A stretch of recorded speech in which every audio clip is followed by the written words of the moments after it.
నమస్తే SDV news కి స్వాగతం నేను సుధా బులెటిన్ల ముందుగా హెడ్లైన్స్ విజన్ 2047 విషయంలో వెనక్కి తగ్గేదే లేదు ముఖ్యమంత్రి చంద్రబాబు స్పష్టీకరణ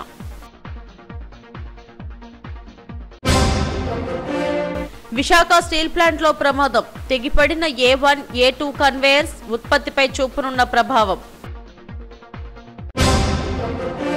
రెవెన్యూ సదస్సులో వెల్లువెత్తుతున్న భూ సమస్యలు పంచగ్రామాల భూ సమస్యకు త్వరలోనే పరిష్కారం చూపుతామన్న ఎమ్మెల్యే విష్ణుకుమార్ రాజు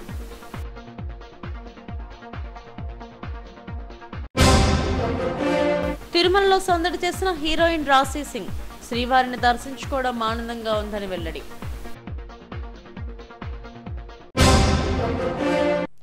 విజన్ 2047 పై ముందుకే వెళ్తాను గాని వెనకడుగు వేసే ప్రసక్తే లేదని ముఖ్యమంత్రి చంద్రబాబు స్పష్టం చేశారు. విజయవాడ పడమటలోని దత్తపీఠాన్ని ఆయన సందర్శించారు. ఈ సందర్భంగా పీఠాధిపతి గణపతి సచ్చిదానంద స్వామీజీతో సమావేశమయ్యారు. విజయవాడ పడమటలోని దత్తపీఠాన్ని సీఎం చంద్రబాబు సందర్శించారు.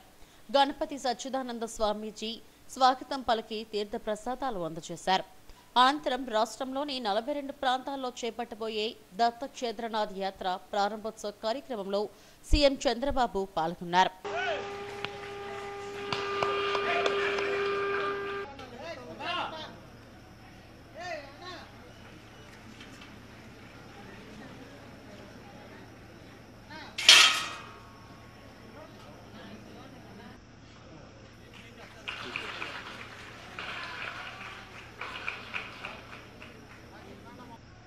గౌరవనీయ ముఖ్యమంత్రి గారికి సమాజ హితం కోసమే సచ్చిదానంద స్వామీజీ పనిచేస్తున్నారని సీఎం చంద్రబాబు కితాబిచ్చారు.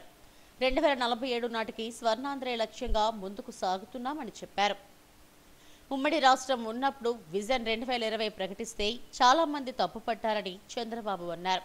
2047 కోసం ఇప్పుడు ఆలోచిస్తున్నానని సంపద సృష్టించి ప్రజలను సంతోషంగా ఉంచాలన్నదే తన లక్ష్యంగా చెప్పారు. రాష్ట్రంలో ప్రతి ఒక్కరూ ఆర్థికంగా ఎదగాలని ఆకాంక్షించారు. ఈరోజు స్వామీజీని ఇక్కడ నేను దర్శనం చేసుకోవడం నా అదృష్టంగా నేను భావిస్తున్నా. ఆయన ఆశీస్సులు తీసుకున్నా. ఆయన ఎప్పుడు కూడా ఒక మంచి మనసుతో ఆశీర్వదిస్తారు. సమాజం కోసమే ఆయన పనిచేస్తున్నారు. ఈరోజు ఆయన చెప్పిన మాటలు కూడా మీరు వింటే, ఆయన నేను కష్టాల్లో ఉన్నప్పుడు ఆయన పూజ చేసి నాకు ఆ ఫలితాన్ని ఇప్పుడు నా చేతికి ఇచ్చారు. అంటే ఒక మంచి కోసం ఏ విధంగా ఆలోచిస్తారో స్వామీజీ ఒక ఉదాహరణ అని చెప్పి నేను మీకు అందరికీ తెలియజేస్తున్నా. వారి జీవితంలో మీరు చూస్తే దత్త క్షేత్రాలు పెట్టి అక్కడ భక్తుల కోసం అనేక సందర్భాల్లో రావడం. ఒకసారి ఇక్కడే వారిని కలిశాను, హైదరాబాద్లో అనేక సార్లు కలిశాను. వారిని ఎప్పుడు కలిసినా ఎంత సమయం ఉన్నా అక్కడే ఉండాలి అనే మనశ్శాంతి ఆయన దగ్గర దొరుకుతుంది. అది ఒక అదృష్టం అని చెప్పి కూడా నేను మీకు తెలియజేస్తున్నా. చాలా తక్కువ సమయంలో ఒక మెసేజ్ ఇచ్చారు. నా సంకల్పం స్వర్ణ ఆంధ్రప్రదేశ్ చేయాలని. ఒకప్పుడు విజన్ 2020 తయారు చేస్తే చాలామంది సమైక్య ఆంధ్రప్రదేశ్లో తప్పుపట్టారు. కానీ ఆ విజన్ ఈరోజు యథార్థ రూపాన్ని చూపించే పరిస్థితి వచ్చింది. ఈరోజు ఏదైతే విజన్ 2047 స్వర్ణాంధ్ర దిశగా ఆలోచిస్తున్నాం.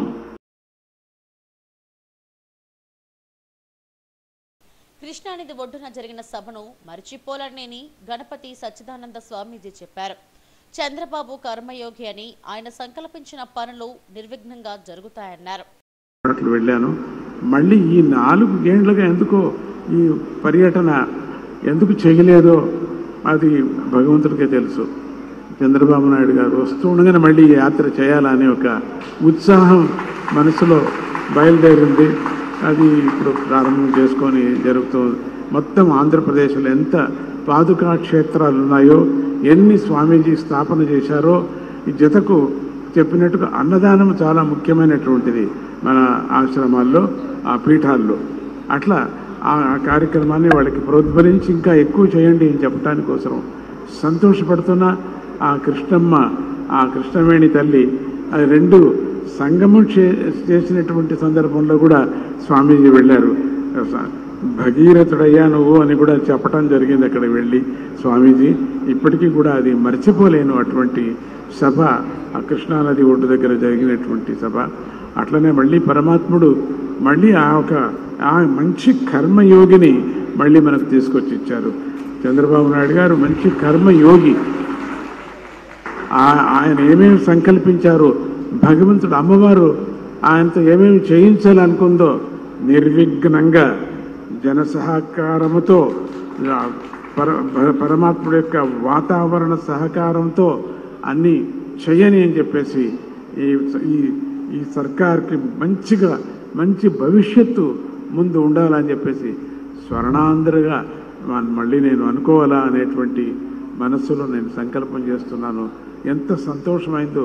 ఆ సంతోషానికే నేను వయస్సు లెక్క చేయకుండా, ఏమీ లెక్క చేయకుండా పరిగెత్తుకొని వచ్చాను.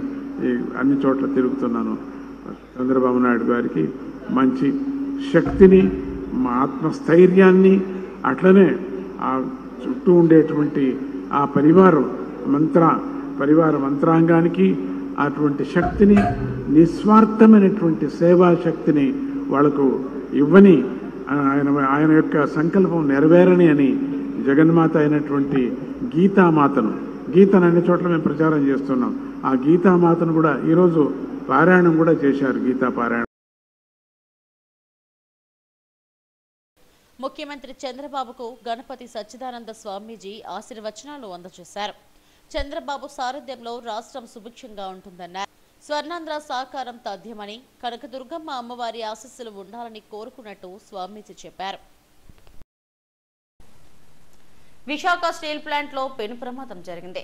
A1, A2 కాన్వేయర్స్ మధ్యాహ్నం ప్రాంతంలో తెగి పడిపోయాయి. దీంతో సెంటర్ ప్లాంట్ ఉత్పత్తి నిలిచిపోయే అవకాశం ఉంది. బ్లాస్ట్ ఫర్నేస్ ఉత్పత్తి 4 రోజుల పాటు నిలిచిపోతుందని నిపుణులు చెప్పారు. ఇప్పుడిప్పుడే పూర్తి స్థాయి ఉత్పత్తితో విశాఖ ఉక్కు కర్మాగారం నిలదొక్కుంటున్న సమయంలో A1, A2 కాన్వేయర్స్ తెగి పడిపోవడం వల్ల దీని ప్రభావం ఉత్పత్తిపై పడనుంది.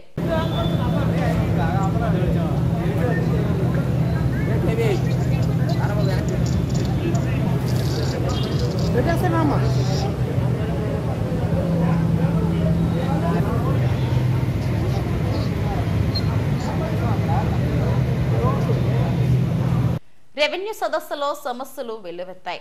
నగరానికి సంబంధించి ULC 22A వంటి సమస్యలపై వినతులు సమర్పించారు. వీటినన్నిటినీ పరిష్కరించేందుకు ప్రభుత్వం చర్యలు తీసుకుంటుందని బీజేపీ శాసనసభ పక్షనేత ఎమ్మెల్యే పెనుమత్స విష్ణుకుమార్ రాజు వెల్లడించారు. విశాఖ జిల్లాలో ఈ నెల 8వ తేదీతో రెవెన్యూ సదస్సులు ముగియనున్నాయి. పంచగ్రామాల భూ సమస్యతో పాటు 22A నిషేధిత భూములు, అర్బన్ ల్యాండ్ సీలింగ్ వంటి సమస్యలపై ఈ సదస్సుల్లో వినతులు వెల్లువెత్తాయి. ముఖ్యంగా పంచగ్రామాల భూ సమస్య 492 ఎకరాలకు సంబంధించి 12,000 మందికి పైగా బాధితులు ఉన్నారు. వీరంతా ఈ రెవెన్యూ సదస్సులో తమ గోడును వెళ్లబోసుకున్నారు. అంతేకాకుండా అర్బన్ ల్యాండ్ సీలింగ్ 22A నిషేధిత జాబితాలో ఉన్న యజమానులు కూడా తమ విన్నపాలను అధికారులకు అందజేశారు. ముఖ్యంగా ఉత్తర నియోజకవర్గంలో అనేక సమస్యలు ఎమ్మెల్యే విష్ణుకుమార్ రాజు దృష్టికి తెచ్చారు. సింధూరా ఫంక్షన్ హాల్లో రెవెన్యూ సదస్సును తహసీల్దార్ రమేష్ అధ్యక్షతన నిర్వహించారు. అర్బన్ ల్యాండ్ సీలింగ్ సమస్యతో పాటు పంచగ్రామాల భూ సమస్యను కూడా అత్యంత త్వరగా పరిష్కరించేందుకు ప్రభుత్వం కృత నిశ్చయంతో పనిచేస్తుందని ఎమ్మెల్యే పెనుమత్స విష్ణుకుమార్ రాజు వెల్లడించారు. 2 నెలల్లోనే పంచగ్రామాల సమస్యకు పరిష్కారం దొరుకుతుందని, ULCకి సంబంధించి ప్రత్యేక జీవోను తీసుకురానున్నట్లు వెల్లడించారు. సమస్యలన్నింటినీ ప్రభుత్వం దృష్టికి తీసుకువెళ్తానని తహసీల్దార్ రమేష్ చెప్పారు. ప్రజల భూ సమస్యలకు తక్షణ పరిష్కారం కోసం రెవెన్యూ సదస్సు నిర్వహించుకోవడం అభినందనీయమని ఉత్తర జనసేన ఇన్ఛార్జ్ ఉషా కిరణ్, కార్పొరేటర్ సారిపల్లి గోవిందులు అన్నారు. ఉత్తర నియోజకవర్గంలోని రేసప్పవాని పొలంలో ఒక గంటను ఆక్రమించుకొని 3.8 ఎకరాల ప్రభుత్వ భూమిని గ్యాప్ పేరుతో రెవెన్యూ అధికారులు చూపించడం సదస్సులో కొసమెరుపు. ఎటువంటి సర్వే నెంబర్ లేకుండా ఉన్న ఈ భూమిని కొంతమంది ఆక్రమించుకొని నివాసాలు కూడా ఏర్పాటు చేసుకున్నారు. ఈ సమస్యను పరిష్కరించేందుకు కృషి చేస్తామని రెవెన్యూ అధికారులు హామీ ఇచ్చారు. మొత్తం యావత్తు ఆంధ్ర రాష్ట్రంలో భూములు కొనాన చాలా ఇబ్బంది పడుతున్నారు ప్రజలు అనే ఉద్దేశంతో ముఖ్యంగా 22A భూములన్నీ 22A పెట్టి ఇబ్బందులు పడుతున్నారు అనే భావనతోటి మేము ఇదివరకు అసెంబ్లీ సమావేశాల్లో ప్రత్యేకమైన దీనిపైన ప్రోగ్రామ్స్ పెట్టాలి అని కోరిన పిదప ఈ రెవెన్యూ సదస్సులు అనేది రావడం జరిగింది. అట్లాగే మన విశాఖపట్నంలో ఎవరికైనా ఇబ్బందులు ఉంటే తప్పనిసరిగా ఈ రెవెన్యూ సదస్సులో మీరు అవన్నీ కూడా ఇన్ రైటింగ్ కనుక రిప్రజెంటేషన్ తోటి ఇస్తే 45 డేస్లో దీనికి ఒక సొల్యూషన్ వచ్చేటట్టు ఒక కార్యక్రమము చేపట్టడం జరిగింది. దయచేసి దీన్ని అందరూ కూడా వినియోగించుకోవాల్సిందిగా నేను కోరుతున్నాను. ఇది ఒకటే కాకుండా కేవలం రెవెన్యూ డిపార్ట్మెంట్కి సంబంధించినవే కాకుండా వేరే ఇతర డిపార్ట్మెంట్స్ కూడా ఏదైనా ఉన్నా మీరు 2025 వరకు నిర్ణయించబడిన దాని ప్రకారం మేము ఎక్కడ రెవెన్యూ సభలు పెడుతూనే ఉన్నాము. ఇప్పటికే 5 రెవెన్యూ సభలు పెట్టడం జరిగింది సీతమ్మధారం మండలంలో. ఇది ఆఖరి సభగా ఈ సింధూర ఫంక్షన్ హాల్లో కూటమి వాళ్ళ కార్పొరేటర్ల సహకారంతో ఈరోజు ఇక్కడ పెట్టడం జరిగింది. ముఖ్యంగా ఇది రెవెన్యూ సభలు ఎందుకంటే వాళ్ళకున్న భూతగాదాలు, భూముల్లో ఉన్న లోపాలు, వాళ్ళకి ఉన్న 22A ఒకటి, ULC ఒకటి, మెయిన్ ఈ గ్యాప్ ఏరియా, వీటికి గ్యాప్ ఏరియాలో కొంతమంది సర్వే నెంబర్ లేవు. అలాగే ప్రభుత్వ భూమి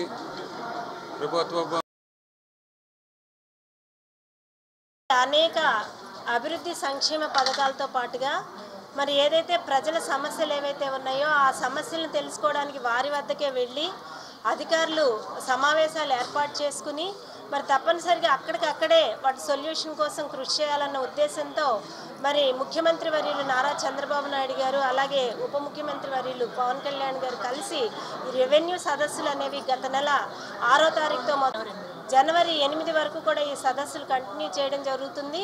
విశాఖ ఉత్తర నియోజకవర్గంలో శాసనసభ్యులు విష్ణుకుమార్ రాజు గారి ఆధ్వర్యంలో అనేక సదస్సులు ఏర్పాటు చేయడం జరిగింది. మాధవదార్లో అలాగే మర్రిపాలెంలో అలాగే ఈరోజు మరి ఇక్కడ సింధూర ఫంక్షన్ హాల్లో 14వ వార్డులో 24వ వార్డులో ఏర్పాటు చేయడం జరిగింది. షాదీఖానా కళ్యాణ మండపంలో ఏర్పాటు చేయడం జరిగింది. అనేక సమస్యలు అధికారులు అక్కడ MRO గారు అటెండ్ అయ్యి అక్కడికక్కడే వాటికి సొల్యూషన్స్ వెంటనే చేయడం కూడా చాలా ఆనందం.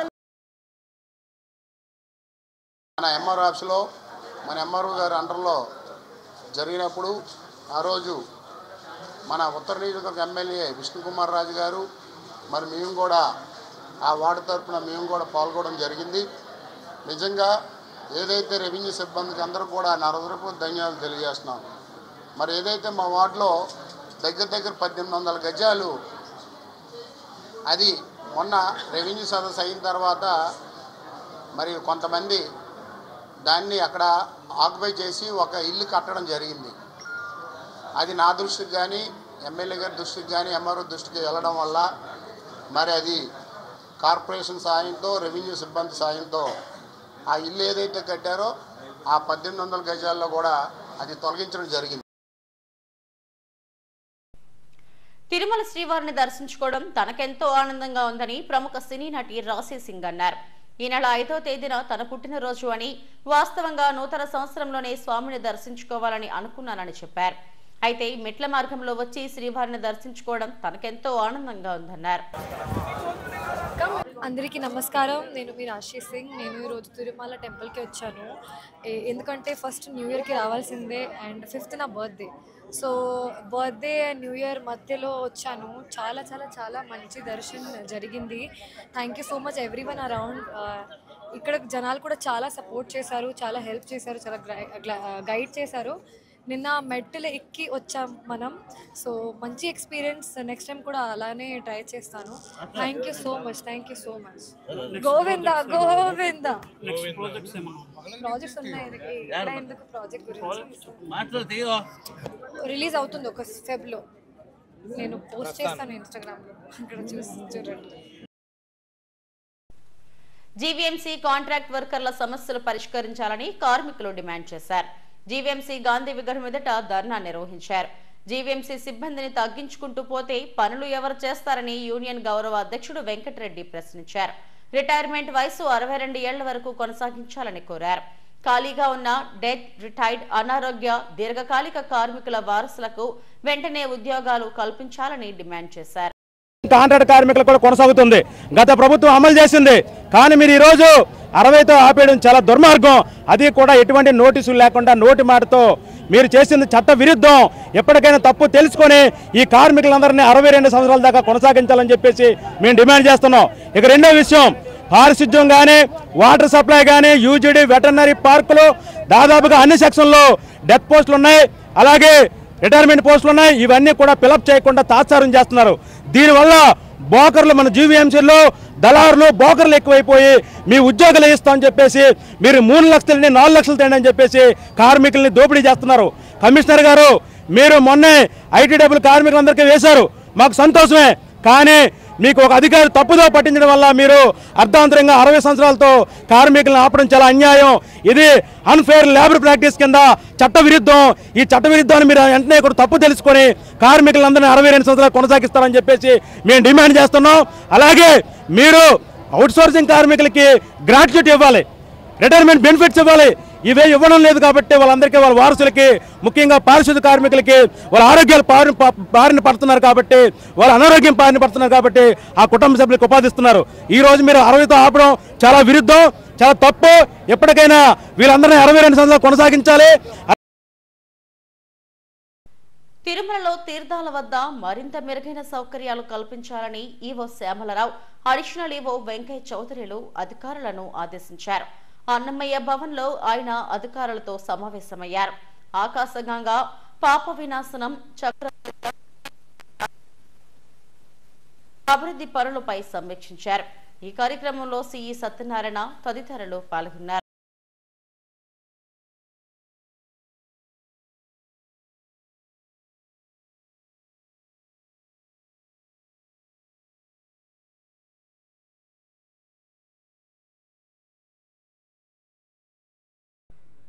తమ భూ సమస్యకు ప్రభుత్వం పరిష్కారం చూపాలని Srinivasa cooperative house building society నాయకులు ప్రశాంత్ వర్మ, మాన్యం నరసింహారావులు కోరారు. సీతమధార సింధూర ఫంక్షన్ హాల్లో జరిగిన రెవెన్యూ సదస్సులో ఎమ్మెల్యే విష్ణుకుమార్ రాజుకు ఈ మేరకు వినతి పత్రాన్ని సమర్పించారు. 1981లో రిటైర్డ్ జడ్జి నుంచి 223 మంది 50 ఎకరాలు కొనుగోలు చేశామని చెప్పారు. అందులో 20 ఎకరాలకు Srinivasa cooperative house building society పేరుతో రిజిస్టర్ చేసుకుని నివాసాలు ఏర్పాటు చేసుకున్నట్టు వెల్లడించారు. అందులో 6 ఎకరాల భూమికి సంబంధించి సమస్య ఇప్పటి వరకు పెండింగ్ లోనే ఉందని చెప్పారు. న్యాయస్థానాల్లో దేవాదాయ శాఖ వేసిన పిటిషన్లు కూడా కోర్టు కొట్టివేసిందన్నారు. తమ భూములకు ఉడాయిప్రోల్ ఇచ్చి న్యాయం చేయాలని కోరారు. గవర్నమెంట్ ఆర్డర్ ఇచ్చింది, దాని ప్రకారం మాకు 270 ల్యాండ్ ఉందన్నారు. మీ ల్యాండ్ మీకు బౌండరీ మీకు తెలియనప్పుడు ఈ Srinivasa cooperative house building society వాళ్ళు మీ ల్యాండ్లోకి వచ్చారు, మీరు ఎలా చెప్పగలరు? అది కరెక్ట్ కాదు, మీరు క్లీన్ హ్యాండ్స్ తోటి మీరు కోర్టుకు రాలేదు కాబట్టి డిస్మిస్ చేశారండి. డిస్మిస్ చేసిన తర్వాత ఏం చేశారు వీళ్ళు, మళ్ళీ మా స్థలాలు డిస్ట్రిక్ట్ కోర్టుకి అప్పీల్కి వెళ్ళారు. అక్కడ కూడా సేమ్ వెర్డిక్ట్ వచ్చిందండి, జడ్జిమెంట్ మా ఫేవరబుల్గా వచ్చింది. వస్తే మేము ఆల్రెడీ ఒకసారి పడగొట్టేశారు. మళ్ళీ మేము కాంపౌండ్ వాళ్ళు మళ్ళీ మేము రీకన్స్ట్రక్ట్ చేసుకుని మళ్ళీ పడగొట్టేశారండి. కొంతమంది మేము కోర్టు నుంచి స్టే ఆర్డర్స్ ఉన్నాయి, కొంతమంది ఇంజక్షన్ ఆర్డర్స్ ఉన్నాయి. తర్వాత ఏంటంటే మేము అక్కడ ట్యాక్స్ కూడా కడుతున్నామండి. ఇది రకరకాలుగా ఉన్నారు. ఈ సర్వే నెంబర్ 7 మా లేఅవుట్లో మేము వేసుకున్నటువంటిది 275 అయినప్పటికీ అది ఎక్స్చేంజ్ రూపంలో 40 ఏళ్ల నుంచి మేము ఆక్రమణలో ఉన్నాం కాబట్టి మాకు గవర్నమెంట్ వారు న్యాయం చేయాలన్నది మా కోరిక అండి, మా విన్నపం. ఇప్పుడు ఇచ్చారు కదా మెమోరాండం ఇచ్చామండి. ఆయన ఏం చెప్పారో సారు గారు కూడా చెప్పింది ఏంటంటే, సాధారణంగా ఏదైనా భూమిలో ఉన్నటువంటి తేడాలు కానీ ఇంకోటి కానీ ఉంటే ఎవరూ నష్టపోకూడదు. 40 ఏళ్ళ నుంచి మీకు రిజిస్టర్డ్ డాక్యుమెంట్ ద్వారా మీకు సంక్రమించిన భూమిని మిమ్మల్ని పోగొట్టే అవకాశం గవర్నమెంట్కి లేదు. కానీ అది ఏ రూపంగా చెయ్యాలి, దేవస్థానానికి మేము ల్యాండ్ ఎలా చెప్పాలి అన్న దాని మీద తీర్మానం జరిగింది అసెంబ్లీలో. నా పేరు నరసింహరావు అండి, మన్యం నరసింహరావు. ప్రస్తుతానికి అది నెక్స్ట్ 2-3 అసెంబ్లీలో ఈ ప్రస్తావన తీసుకొచ్చి మీకు న్యాయం జరుగుతుందని చెప్పారు. చేనేత వస్త్రాలకు ఆదరణ కల్పిస్తూ వ్యాపారం కొనసాగిస్తున్న బొమ్మన సంస్థ బుట్టబొమ్మ పేరిట శారీస్ స్టోర్ను మద్దిలపాలెంలో ప్రారంభించడం సంతోషదాయకమని విఎంఆర్డీఏ చైర్మన్ ప్రణవ్ గోపాల్ అన్నారు. స్థానిక ఇంటర్ బోర్డు కార్యాలయం ఎదురుగా ఇటీవల ప్రారంభించిన బుట్టబొమ్మ షోరూంను ఆయన సందర్శించారు. మహిళలు మెచ్చే విభిన్న డిజైన్లతో కూడిన వస్త్రాలు బుట్టబొమ్మ శారీస్ స్టోర్లో అందుబాటు ధరల్లో లభ్యమవుతున్నాయన్నారు. బుట్టబొమ్మ షోరూంలో వీటిని కొనుగోలు చేసి ఆదరించాలని కోరారు. చేనేత రంగంపై ఆధారపడిన వారిని ప్రోత్సహించాలనే ఆశయంతో బొమ్మన కుటుంబం సుదీర్ఘంగా వస్త్ర వ్యాపారం చేస్తూ విశేషంగా ప్రజాదరణ పొందిందన్నారు. మద్దిలపాలెం వద్ద సొంత భవన సముదాయంలో బుట్టబొమ్మ శారీ స్టోర్ను ప్రారంభించడం వల్ల తక్కువ ధరకే వస్త్రాలు విక్రయించడానికి వీలు కలుగుతుందన్నారు. కార్యక్రమంలో బొమ్మన అధినేత సత్యరాజ్ కుమార్, సునీత, మణిరాజ్, యువరాజ్ తదితరులు పాల్గొన్నారు. ప్రథమంగా మన మీడియా మిత్రులకు ఆహ్వానం. ప్రణవ్ గోపాల్ గారికి మా బుట్టబొమ్మ తరఫున ఆహ్వానం పలుకుతూ మన బుట్టబొమ్మకి హ్యాండ్లూమ్ శారీస్, హ్యాండ్లూమ్ వేవర్స్ని డెవలప్ చేయడానికి ఆయన తరఫున కూడా మన చేనేత కార్మికుల్ని ప్రోత్సహించమని వేడుకోవడానికి ఆహ్వానించడం జరిగింది. ఈరోజు ప్రణవ్ గోపాల్ గారు 2 ముక్కలు మాట్లాడితే వేవర్స్ గురించి అభివృద్ధి చెందుతుందని సంతోషిస్తున్నాను. బుట్టబొమ్మ షాప్ చూస్తే ఎక్కడ చూసినా వైడ్ రేంజ్ ఆఫ్ కలెక్షన్స్ ఉన్నాయి. మహిళలందరూ కూడా విశాఖపట్నంలో ఉన్నట్టు మహిళలందరూ కూడా తప్పనిసరిగా ఇక్కడికి వచ్చి ఏదైతే ఒక రేంజ్ ఆఫ్ కలెక్షన్స్ ఉన్నాయో ప్రతి ఒక్కరు కూడా చూడాలి. అదే వీవర్ సంబంధించి కూడా వాళ్ళు అనేక విషయాలు చెప్పడం కూడా జరిగింది. వీవర్ సంబంధించి విశాఖపట్నం కానివ్వండి, అదే వీవర్ సంబంధించి కూడా వాళ్ళు అనేక విషయాలు చెప్పడం కూడా జరిగింది. వీవర్ సంబంధించి విశాఖపట్నం కానివ్వండి, అదే ప్రభుత్వం కూడా ఈరోజు చాలా క్లియర్గా ఉంది. వీవర్ సంబంధించి కమ్యూనిటీకి సంబంధించి అభివృద్ధి చేయాలి తప్పనిసరిగా. వాళ్ళు ఏదైతే షాప్స్ పెట్టినా కానీ ఏమున్నా కూడా. సో మంగళగిరిలో కూడా మేము తీసుకోవడం జరిగింది. నారా లోకేష్ గారి కాన్స్టిట్యున్సీలో కూడా ఎక్కువ శాతం వీవర్స్ కమ్యూనిటీ ఉండడం వల్ల అక్కడ కూడా మేము స్వయంగా కామర్స్ పెట్టడం జరిగింది. గత 5 సంవత్సరాల్లో కూడా కామర్స్ ద్వారా కూడా మంగళగిరికి సంబంధించినటువంటి ఏవైతే శారీస్ ఉన్నాయో కామర్స్ టూర్లో కూడా పెట్టడం కూడా జరిగింది. సో తప్పనిసరిగా విశాఖపట్నంలో ప్రతి ఒక్క మహిళ కూడా ఈ యొక్క బుట్టబొమ్మకు వచ్చి మహిళ బుట్టబొమ్మలా బయటికి వెళ్ళాలని మీ ద్వారా తెలియజేసుకుంటూ సెలవు తీసుకుంటున్నాను. 2 తెలుగు రాష్ట్రాల ప్రజలు సుఖ సంతోషాలతో ఉండాలని తిరుమల శ్రీవారిని వేడుకున్నట్టు తెలంగాణ మహిళా కమిషన్ చైర్పర్సన్ నేరెళ్ల శారద అన్నారు. తిరుమల శ్రీవారిని కుటుంబ సభ్యులతో కలిసి దర్శించుకున్నారు. దర్శనం అనంతరం ఆలయం వెలుపల మీడియాతో మాట్లాడారు. శ్రీ వెంకటేశ్వర స్వామి ఆశీస్సుల వల్ల 2 తెలుగు రాష్ట్రాల్లో ఉన్నటువంటి అందరూ సుఖంగా సంతోషంగా ఉండాలని చెప్పి కోరుకుంటున్నాము. కలియుగంలో దైవము అంటే వెంకటేశ్వర స్వామి. ప్రపంచవ్యాప్తంగా ప్రతి ఒక్కరూ ఒక్కసారైనా వారి జీవితంలో వెంకటేశ్వర స్వామి దర్శనం చేసుకోవాలనుకుంటారు. ఇవాళ వారి సన్నిధికి రావడము, వారి ఆశీస్సులు మా కుటుంబం పైన ఉండడం నిజంగా సంతోషకరమైనటువంటి విషయము. ఇలాగే 2 రాష్ట్రాలు విడిపోయినా సరే వెంకటేశ్వర స్వామి దయ వల్ల అందరం కలిసి ఉంటున్నాము. ఎప్పటికీ ఇలాగే వస్తూ ఉండాలని చెప్పి మా అందరి అభిలాష. హెడ్లైన్స్ మరోసారి. విజన్ 2047 విషయంలో వెనక్కి తగ్గేదే లేదు. ముఖ్యమంత్రి చంద్రబాబు స్పష్టీకరణ.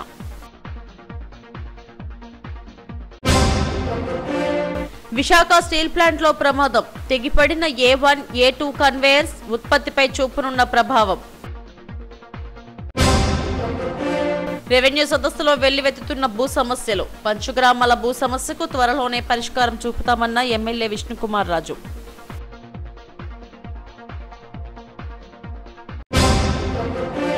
తిరుమలలో సందడి చేసిన హీరోయిన్ రాశి సింగ్.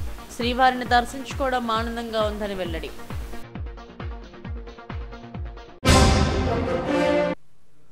ఇవి ఇప్పటివరకున్న బులెటిన్ అప్డేట్స్. మరిన్ని వార్తా విశేషాల కోసం చూస్తూనే ఉండండి STV న్యూస్. నమస్తే.